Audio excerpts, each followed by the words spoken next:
month was January, the year 1994. The North American Free Trade Agreement went into effect. Nancy Kerrigan was attacked by Tonya Harding's bodyguard and ex-husband. Kerrigan was hit several times on the leg, around the knee, by what's being described as a club of some sort. Her assailant fled. She was carried to the locker room, but was later able to walk to the car that took her to the hospital for treatment. And this evening, she was released from that hospital. Until today, she was thought to be a virtual shoo-in for the Olympics. Lorena Bobbitt went on trial. Lawrence Taylor retired from the NFL. R. Kelly released Bump and Grind, which was 1994 Billboard Song of the Year.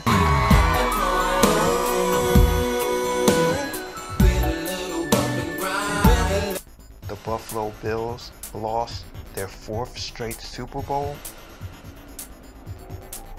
Plus Clarissa explained it all.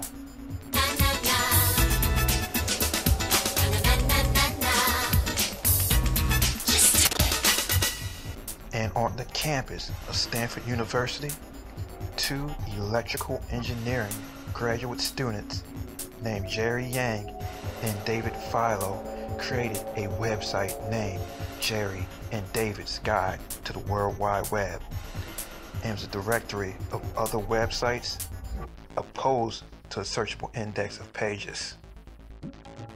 To associate a lot of fun, discovery, finding information, that's what Yahoo's all about. We did ourselves a couple of Yahoos, and it was pretty fitting to, I think, the site and the internet in general. April 1994, yet another hierarchical, officious oracle. Better known as Yahoo. It means rude, unsophisticated, and uncouth, and the founders found that definition very enjoyable. December 1994 through January 1995. With rising popularity, the Stanford network became heavily clogged with Yahoo traffic. Jerry and David had to move the Yahoo database to the Netscape offices. And in January 1995, David and Jerry officially created Yahoo.com. March 2nd, 1995, Yahoo is incorporated.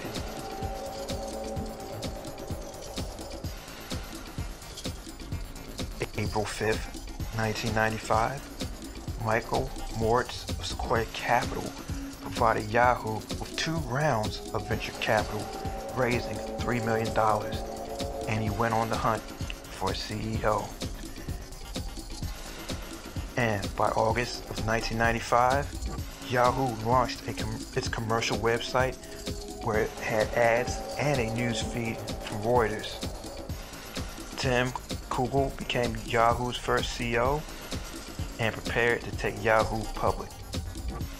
April 12, 1996, Yahoo IPO. They raised $33.8 million by selling 2.6 million shares at opening bid of $13. It closed at $33 that day, which was up 270% from the opening price, and it had an intraday high of $43.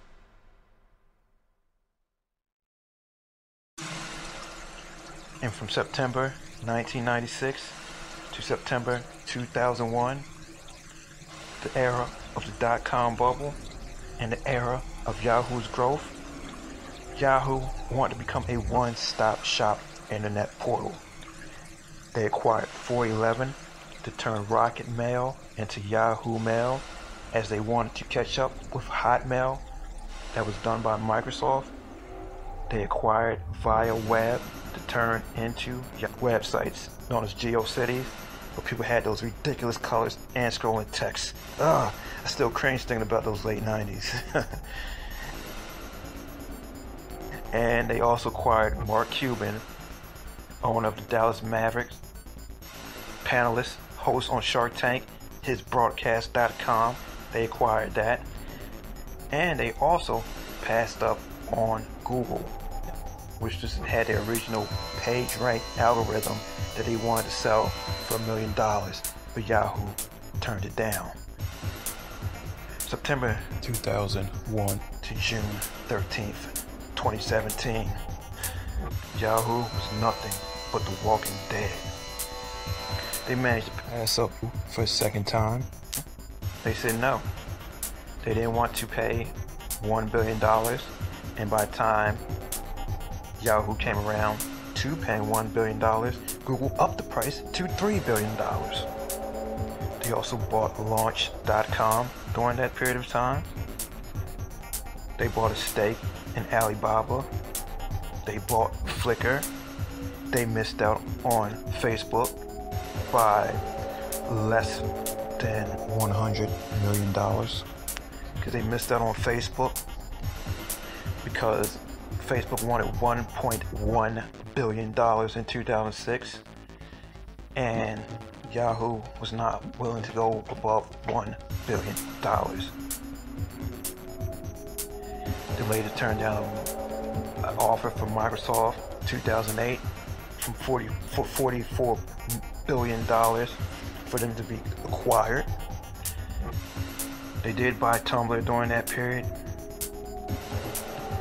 They put Katie Couric into a fairly expensive contract with limited usage for their global news anchor position and other news on the platform. And eventually it led to Verizon buying them out for $4.8 billion, a little bit less than 10% of what Microsoft was offering several years prior in 2008. You say, hey, why did Yahoo fail? And it pretty much failed for a very simple reason. Yahoo had a strategy of buying companies and slapping a simple Yahoo logo on something, and they really did not develop their acquisitions. When they acquired Flickr in 2005, they didn't care about Flickr. They just cared about a searchable database because they were so bent, so wanted. They were on a mission to try to catch up to Google and were so concerned with them. They didn't care about the community that was being developed. They didn't care that it was one of the best ways to share photos before Facebook even let you put up albums. They just saw it as a way for them to add to their database. With Tumblr, under the Marissa Mayer era, from 2012 up, they didn't do anything with Tumblr. They just let it be. They didn't put any type of development into it. They worried about things that may have been more profitable or they felt had bigger growth, but they had no engines in developing Tumblr, which had a great community, and they ended up losing money after the purchase. They lost about maybe $300 million to about $250 million on that investment, in which they paid $1.1 billion for. They mismanaged Katie Couric. They gave her a pretty lofty contract, about maybe $13 million or so. Even when they renewed her contract, they wanted to give her a big number to try to bring people towards their platform so they could serve them more ads. That's what Yahoo wanted to do. And then they had issues, obviously, with the email and the email breach of Recent, which happened in 2013. And when they sold to Verizon, they said it was only 1/3, 1 billion users. But it turns out all 3 billion people that had Yahoo accounts, everybody had a Yahoo account, ended up being hacked when it was all said and done. And the mail was just pretty much a coat of paint over time that's based on Rocket Mail.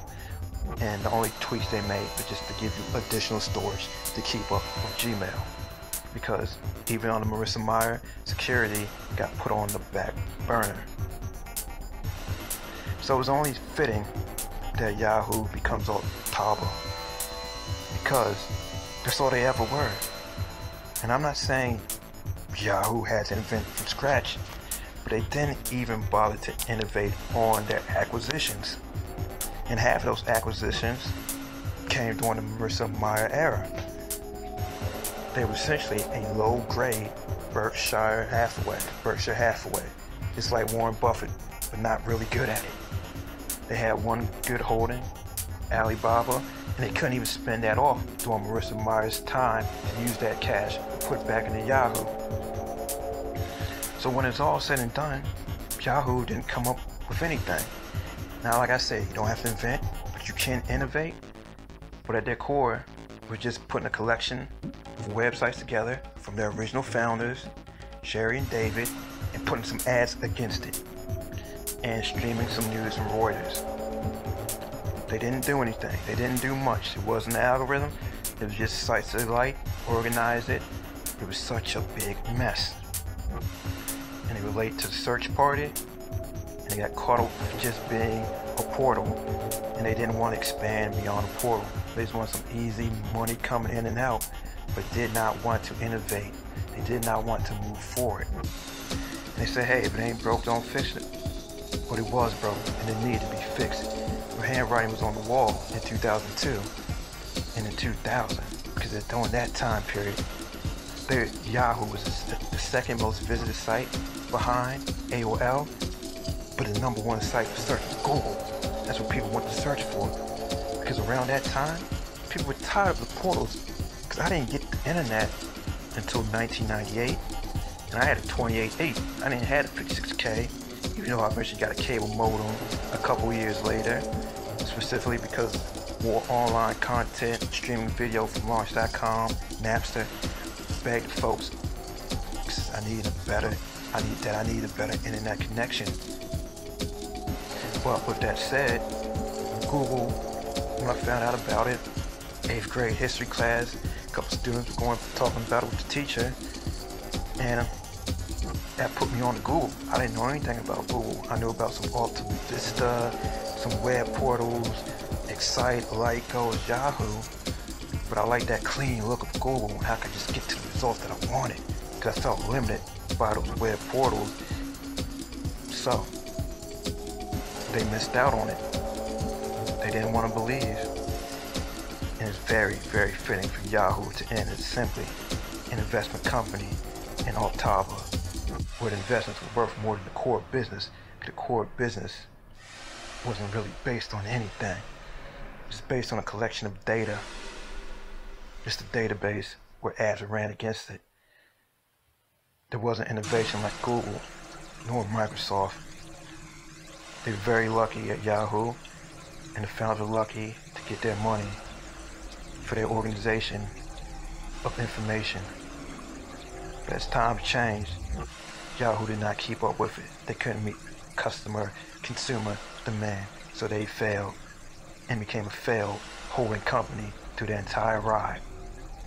Maybe it's a company, a holding company. That's it. That's the Yahoo story. That's why they failed. Iceberg Jim out. Deuces.